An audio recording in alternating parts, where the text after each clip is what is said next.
Alors sans doute moins qu'un allié, mais sans doute un partenaire sur bien des dossiers.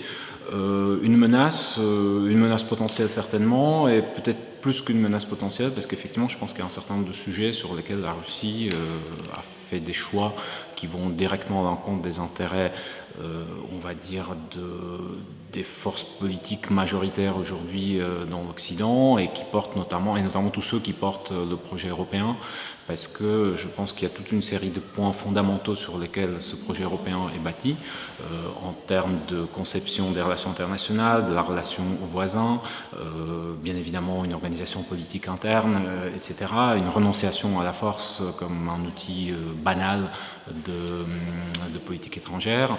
Je pense que sur tous ces sujets-là, la Russie a choisi la confrontation avec un discours très conservateur sur des valeurs, où là encore elle s'oppose pratiquement point par point à l'approche qui est dominante à l'Ouest, avec une approche beaucoup plus conservatrice, beaucoup plus traditionnaliste, de manière revendiquée et pas forcément très tolérante, et aussi dans sa relation par exemple à la question de souveraineté.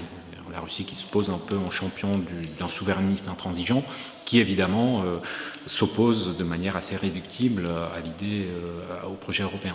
D'où le soutien que la Russie apporte à toutes les forces dites anti-système dans l'Union européenne, ce qui pour le coup, pour moi, est l'essence de la menace. C'est-à-dire, je pense que si on interprète la menace au sens d'une menace physique, d'une armée qui vient et qui occupe un pays, c'est pas ça le sujet aujourd'hui. En revanche, que la Russie joue un jeu qui peut contribuer à renforcer des forces politiques qui déstabilisent la situation dans les États membres et qui peuvent freiner, voire arrêter, voire détruire le projet européen. Ça, je pense que c'est difficile à nier, que la Russie a parié sur ces stratégies-là, et là, pour le coup, je pense que c'est une véritable menace. C'est le droit de la Russie de choisir un autre modèle, et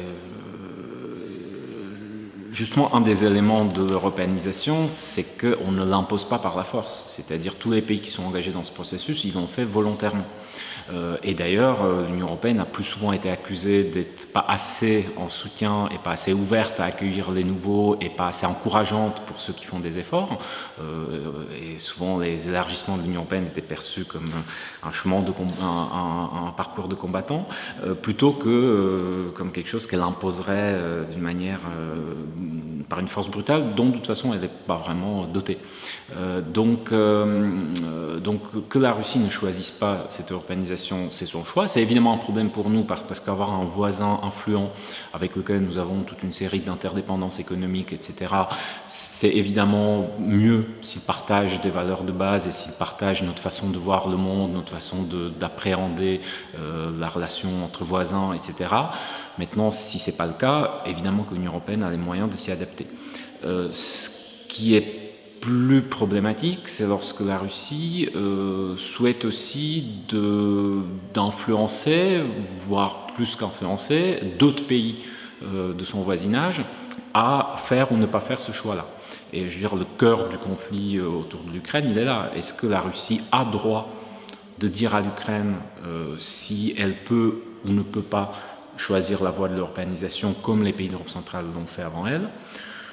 Moi, je pense que c'est à la Russie, à l'Ukraine et aux Ukrainiens seuls de le dire, et à la Russie, à l'Union européenne, de respecter ce choix, même s'il est tout à fait de bonne guerre, si je puis dire, que chacun cherche à convaincre l'Ukraine que le modèle qu'il propose est supérieur à l'autre.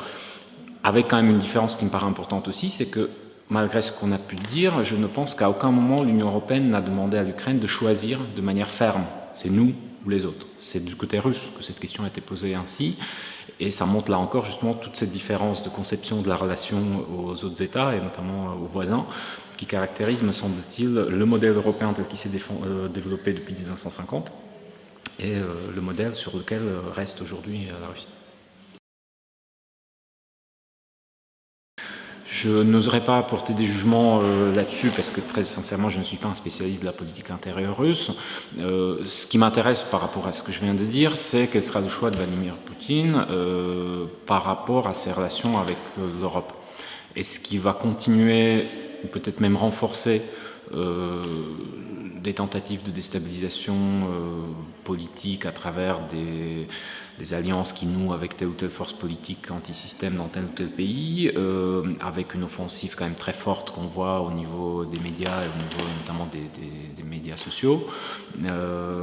Tout ce concept de guerre hybride, voilà, est-ce que c'est quelque chose où on va continuer à aller vers une surenchère, ou est-ce qu'au contraire il consacrera ce dernier mandat à décrisper les relations et donc, sans forcément aller très loin, il va essayer quand même de trouver une voie de sortie des différents dossiers épineux qui aujourd'hui compliquent la relation entre la Russie et l'Union européenne. Honnêtement, je n'en sais rien. J'ai tendance à penser que, vu les dynamiques internes et vu sur quoi il a construit sa relance politique après le moment de flottement en 2012, c'était justement plutôt une politique de surenchère et de renforcement de ce clivage Russie-Occident. Donc ça paraît compliqué de faire un volte-face, mais en même temps on a vu dans l'histoire des volte-face bien plus étonnants, donc rien n'est exclu. Et la question, c'est est-ce que c'est le dernier mandat? C'est-à-dire, qui dit que c'est le dernier mandat? C'est-à-dire, là aussi, est-ce qu'il sera déjà dans une logique il organise sa succession, et dans quel sens? Est-ce qu'il va viser une succession plutôt apaisante à l'intention de l'Occident ou plutôt polarisante? Ou est-ce que finalement, après tout, qui dit qu'il a décidé que ce sera son dernier mandat?